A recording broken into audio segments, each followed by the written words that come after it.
It's Ivy Slater, and you're listening to Her Success Story podcast, a show where gutsy businesswomen share their success journey.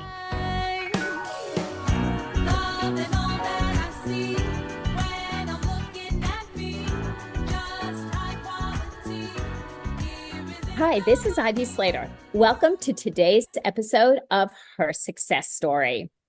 I have an incredibly interesting, fascinating, and truly one of the warmest women I've had the fortune to connect to. Elizabeth Edwards is the managing partner and founder of H Venture Partners, a leading seed, venture, and early growth equity fund focused on next generation consumer brands. I found this incredibly interesting just because I find business incredibly interesting. I have to say, in the spring of 2024, Elizabeth expanded her impact by launching H Venture Studio, a company creation fund designed to commercialize groundbreaking microbiome technologies. And Elizabeth, I need help here, and I'm looking to learn and know so more. But bottom line, it's transforming into the category leading industry leader in consumer products. Welcome, Elizabeth. I love talking to you. This is not the first conversation we've had. And I have to say, I'm so fascinated by the work you do. Well, thank you so much. It's so great to see you. I'm really looking forward to the conversation. So how did you get into this? I love asking, so often I love asking this question, but as I've gotten to know you and I read your bio and I'm like, how in the world did you get into this? I wonder this every day, but I feel like, we're just surrounded by influences constantly. And I was really lucky as a kid to be surrounded by entrepreneurs as I was growing up. My dad, my grandfather, my mom worked for a venture-backed software company and product development. Wow. Sales. Yeah. She was, shoulder pad wearing road warrior in the 80s, 90s. And, I was just Love it. Love your mom. yeah. Oh, she's I had lovely. some shoulder pads myself. It's back in the day. Yes.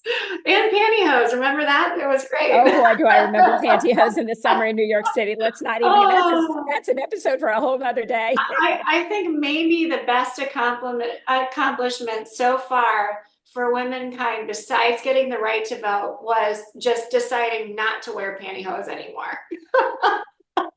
Go us. Go us. It's the most radical and the smartest decisions we made. Right. It's the same thing. Yeah, so let's go back. How did you get into this whole venture capital area and why consumer products? Like, where did this start? Well, so again, just surrounded by many influences. So I did my undergrad at University of Michigan, where I studied basically behavioral economics because I had a dual focus on cognitive psychology and neuroscience. So really science forward, studying the brain, how do people make decisions, and even developmental, how do we develop as humans, and then looking at economics. So the laws that we've developed to understand microeconomics and macroeconomics, but particularly microeconomics. Why do people decide to buy this bottle of detergent versus something else? And so then got an MBA in finance. And I really think like all of those things are threaded together, neuroscience and then microeconomics and finance, it's the same thread. And so was really lucky to then go work for Deloitte, where I got on this incredible team. I mean, I think it was really just luck. But I'm also lucky to have great mentors there at Deloitte that welcomed me onto this innovation team within the strategy consulting group. And we got to operationalize the work of Clayton Christensen, who's the guy, the Harvard Business School professor, yes, who coined the term disruptive innovation. And we were mainly working on Johnson and Johnson. So brands like Tylenol, but then, big therapeutic areas like cancer. And so we were spread out across, at the time, J&J was one big company. They hadn't split the consumer business from the biotech and med device business. So we were looking at all of this innovation that they were looking to license and acquire for growth for 10 to 20 years out. So I was working on really cutting edge projects and technologies. Fascinating. And that's where I got the bug for venture, because I really loved all this high tech sort of pie in the sky, these scientific ideas, and I loved the entrepreneurs. That those are my people. I felt like I was talking to my family members, where people had like emptied out their 401k, they're betting on themselves, they're going and doing this entrepreneurial thing. And in this case, it was paying off, right? Because they were being acquired by J&J. And so that's how I got into venture capital. I decided to make the leap and joined a venture capital firm, and have been in venture now almost 20 years ever since. Wow.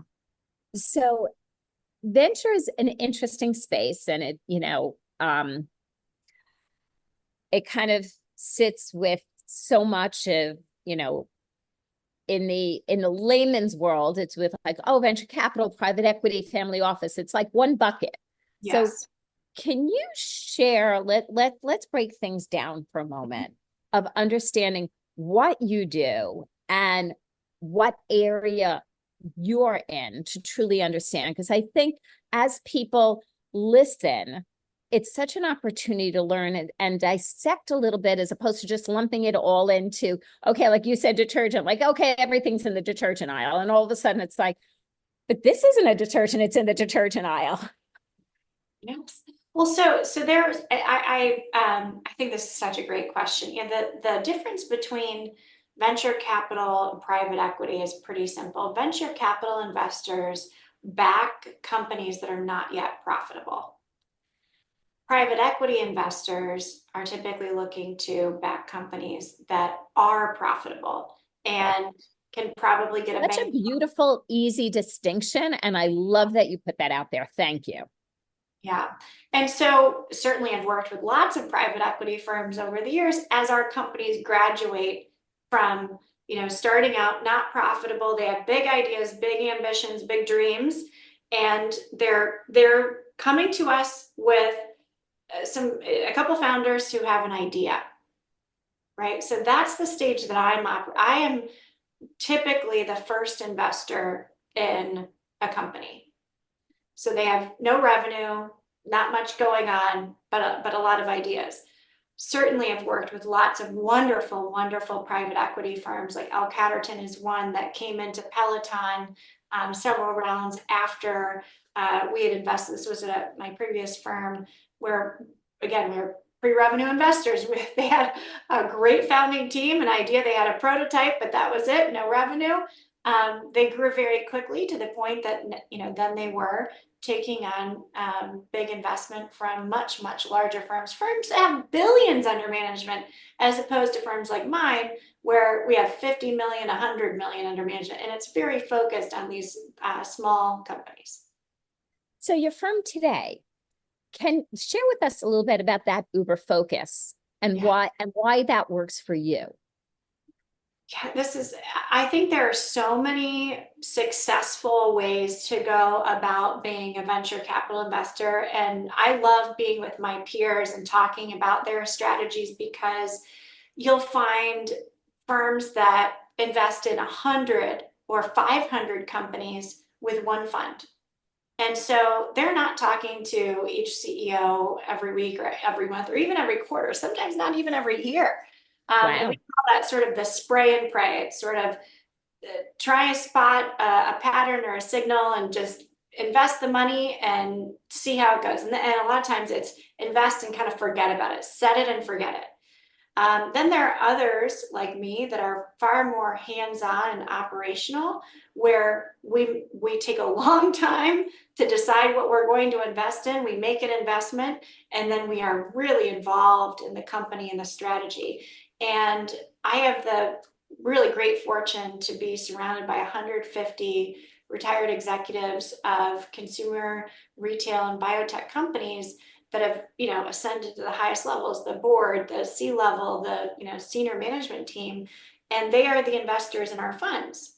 And so they have supply chain experience and marketing experience, far more. We're talking 30 years in the industry, far more than I have. And so they're the helpful resources to say, sure, I'll take an hour or 2 hours to talk marketing strategy with you and go through the numbers, or same thing with supply chain, and find 10 points of margin because that's what we need to do. So that's our model. It's far more hands-on. And what I find is, in order to be successful in those smaller numbers, you really do have to be laser focused. So while I'm only going to make, say, 10 or 12 investments in fund two, and it's laser focused on the microbiome, because we're laser focused on the microbiome, I can talk to every major expert in the field of the microbiome, every company, and rank order and sort and understand the technologies, the opportunity spaces, and really deeply understand before making an investment. And that's really I would say, the general term is generalist versus specialist. So we're a Yeah. concentrated specialist. And what I'm hearing, which is so fascinating, is you've built, let's say, a support system, for a very basic word, okay, of experts with 30 plus, I'm sure, years of experience in the industry. So when you go to invest, you have your own like business course for in this area that you can pull from and tap into to really, massively educate and hone in to create an expertise and then create and execute decisions. Absolutely. And I remember back at Deloitte, Diana O'Brien, who then became chief marketing officer of Deloitte, once said to me, A players hire A players and B players hire C players. And it really stuck That with me. is so well said. I say it all the time now because it really is about talent and experience and knowledge and persistence and what really does make an A player. And I worked with another gentleman then later on in my first foray into venture capital, Phil Collins, who had come from Silicon Valley in private equity. And he once made a remark, which the basic gist of it was, if you spend time with smart people, you get smarter just by osmosis. I thought, that is true. Phil's a really smart guy. Steve's a really smart guy. I'm spending time, and I feel like I'm learning more and more the more time that I spend with them. So then when I went out to recruit these investors, these advisors, these investors, and said, join me on this 10-year journey of building out a portfolio and helping create value. Not only are they investing their capital, which of course when you're investing $100,000 or $500,000, you care about the outcome. You want to Yes, you help do. these companies. But just being a fly on the wall as they are counseling these companies, I feel like I'm getting an executive MBA every day, right? Every day. It's great. Well, it's interesting because what you're referencing is there's an expression that goes, and I never get the actual expression right, so I'm just explaining the concept. Mm-hmm. Look, the 5 key people in your circle. Mm-hmm. Position the 5 key people in your circle of who you want to be and who you want to grow into, right? And it's shocking when you all of a sudden start then moving on up and you become that person. But it's look who you've surrounded yourself with. It has such an impact and such an influence. And I've learned this, I see this, and I encourage my own clients with this. Think about who you're spending your time with. Think about the network you have surrounded yourself with. Build that network to be who you're aspiring to be and where you're looking to grow to. Yes. And it's shocking, or it's not shocking actually, when you're actually then there in no time at all. Exactly. And be careful. I've seen this too, where we're just having this conversation about a portfolio company. where unfortunately the CEO and CFO are kind of running the company into the ground, and Yes. and they just hired a really great VP of supply chain, highly qualified. I'm looking at the credentials going, oh, thank God, this is the right person. And I immediately thought, oh no, we really need to fix this. The CEO and the CFO are not the right, combo to lead this company. And I believe that the more time he spends with this group, the dumber he's going to get. Because just like I But said, think about, as you're around smart people, you're getting smarter by osmosis. The reverse is also true. You a, start to get, a thousand bad. percent, Yes. 1,000%. Do not lower yourself. When you see yourself being surrounded by people you don't think are smart, that they're not respectful, they don't sit in integrity.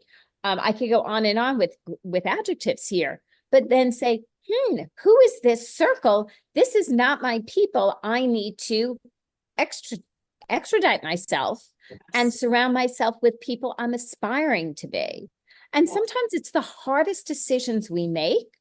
And this is in your business world, in your personal world. It's all of our worlds combined to be one. Mhm. I agree 100%. So important.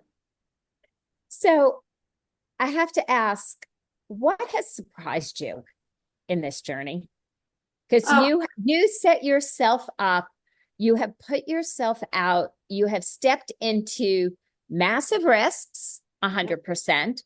Um, you with 2 feet, never with a pinky here. What has been the things that have surprised you in the journey, good or bad? yeah. I would say two things unrelated to each other.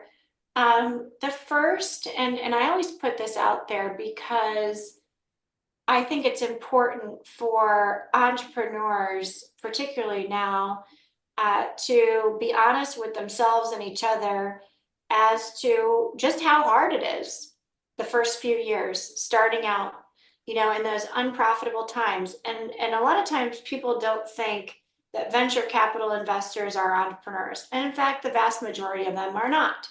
If you're working for a big firm, you're an employee, you're getting a salary, the buck doesn't stop here, but someone started that firm, and that Right. person's the founder. And the thing that surprised me was raising the first 10 million was harder than I could have possibly imagined.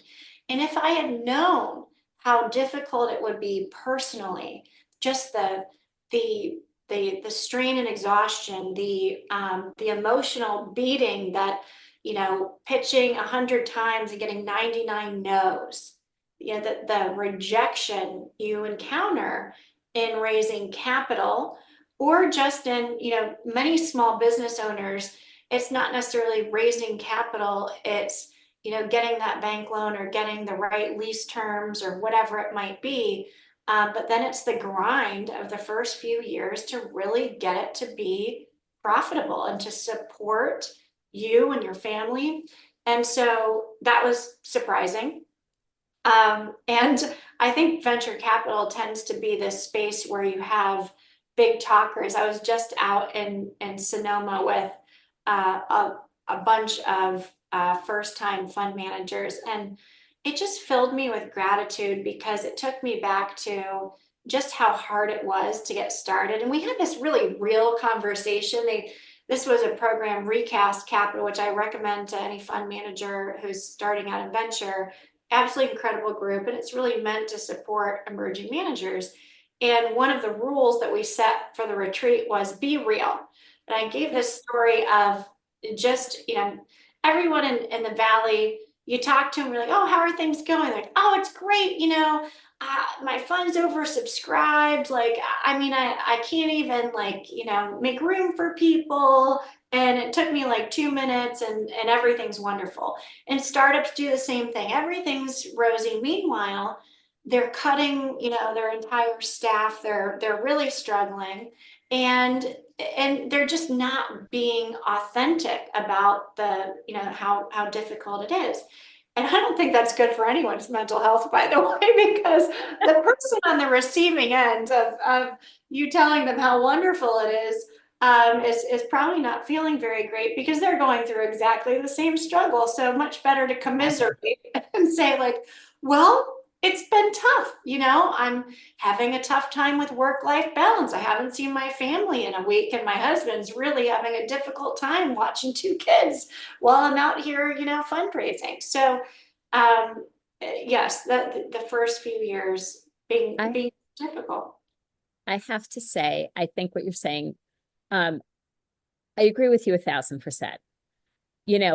My husband and I were recently in this conversation. He had started his first like real company that he got real loans of Mhm. multiple figures of debt in order to open this company, you know. And he opened it the month I learned I was pregnant with my first child. Oh gosh, yeah. And, we went on. And then when my first child, before she was a year old, I became a partner in the printing business. And I remember those early years. I don't think anybody, could say like work-life balance. It was just work. Yeah. It was work. It was family. It was, nobody counted hours. Nobody. And I would say, later on when I became a speaker and I thought about it, I was writing this speech and I said, goodness, our bed was so crowded when we got into bed at night. And they're like, oh, you're a kid, you let your kids in your bed. I'm like, no, the kids were the easy part. I was like, there was the accounts receivable, there was the accounts payable, there was the team, there was, my key production person said, oh my goodness, on a Monday morning meeting, I decided to buy a house. I went to bed with another mortgage. It was, I took, it was for both of us like going at this pace. And so when you say early on, be real, early on, we all need so much support. And Yeah. I have no regrets. Everything was so worth it. Yes, absolutely. Yet, pull that support team around you. And if you're not real, you're never going to get it. Mhm. Yes. You need that support system. We were talking about my shoulder pad wearing mom. I mean, thank God she lives 5 blocks away, and, was such a huge help, particularly when the girls, I have two girls, 1 8, 1 6, when they were babies, right? And you just, it takes a village. Well, it really takes a village It when takes a village plus. yes, plus when you're trying to start up a new business and get it to the point where it really is sustainable and where it's sustaining you, because let's be honest, you're just investing so much of your heart, soul, blood, sweat, and tears into getting it to work in those first years. Yeah. So if you were a tip that you would give a young entrepreneur or an old entrepreneur, somebody who's venturing out, Yeah. who has a vision and they're like, okay, Hmm. is this the time? Should I be doing this? What Yes. tips or advice do you have for them? Oh man, I think it's kind of like having a kid. There's no good time. you know, I mean, That's so well said. yeah, if you're waiting around for the perfect time's never coming. There's always going to be some reason not to do it. Although certainly you can do things along the way to really help set yourself up for success. I would say that, first and foremost is there's a scene in this movie by Judd Apatow that I absolutely love called "This Is 40," and the one of the main characters, who's played by Paul Rudd, who's turning 40, as is his wife. In the movie, at the same time, they're just at that point in their lives. They've got, two young kids, and he had just left a high-paying job to start his own firm. He's starting a new record company, and at the end of the movie, he's got one of his dream artists playing, and And he asked him, how did you do it? How did you do it? You've had this amazing career. And he says to Paul Rudd, the key is to have a small nut, right? If you want to go and do something, start your own thing, be creative, start your own company, whatever, you're starting at zero. You're not taking a salary. And so you can't have a high cost of living in those first few years. So whatever you can do to cut that down and to sort of right size your life. The other piece of advice that my mom gave me when I was having my first was, you've got to get off all of these boards, Elizabeth. Because I was just nonprofit board, community board central. There was not a board that I said no to.